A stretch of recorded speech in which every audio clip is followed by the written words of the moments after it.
A U.S. Navy destroyer sailed into the South China Sea Wednesday, testing restrictions imposed by China in a so-called freedom of navigation operation.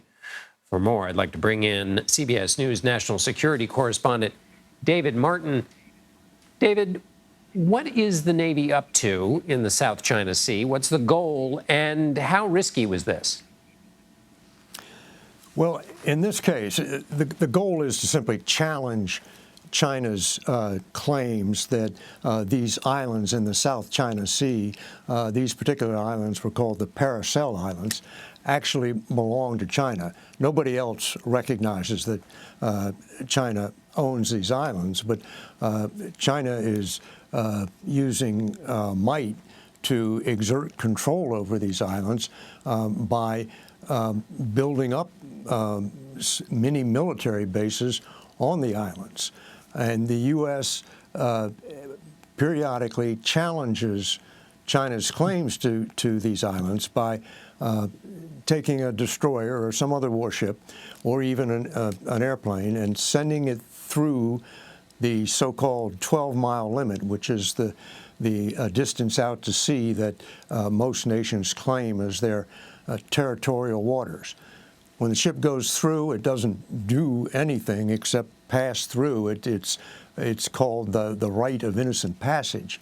But the Chinese always challenge the ship as it went through. And in this case, they actually sent out a ship to challenge the American warship, but it kept at a safe distance.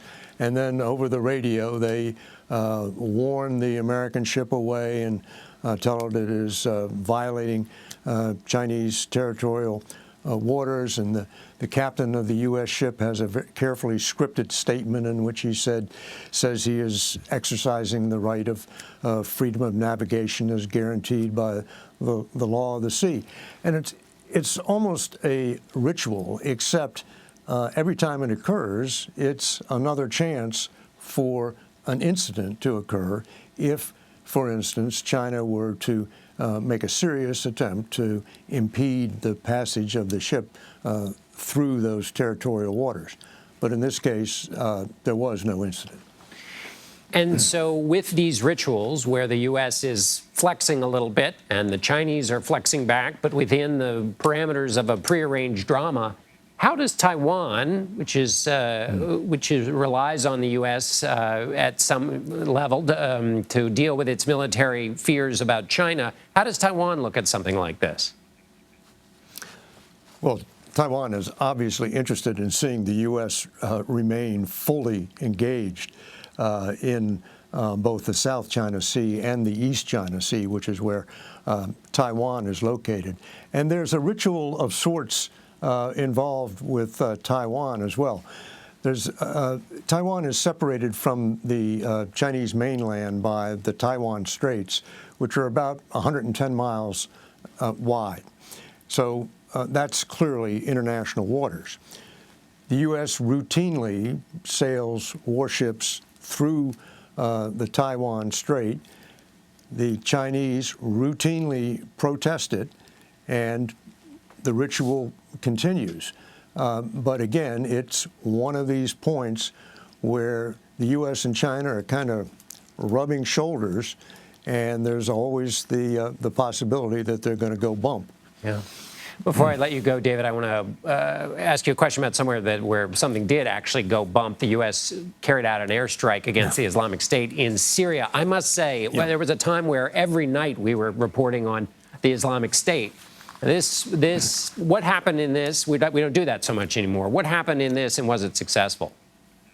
Well, this is part of what U.S. military officials sometimes call mowing the grass.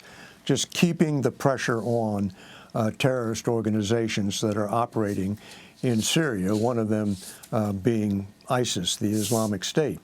And on Tuesday, a drone struck two senior ISIS officials. One of them was described by the U.S. as one of the top 5 leaders of ISIS in Syria, the other as a senior aide to the top 5 leader. The top 5 leader was killed outright, and we just got a report a short while ago that the aide who had been seriously wounded has now died of his wounds. So 2 more suspected members of ISIS taken out, but I can almost guarantee you this won't be the last strike against terrorists in Syria. David Martin, thank you, and thank you for introducing me to the mowing the grass term. We really appreciate it. Okay.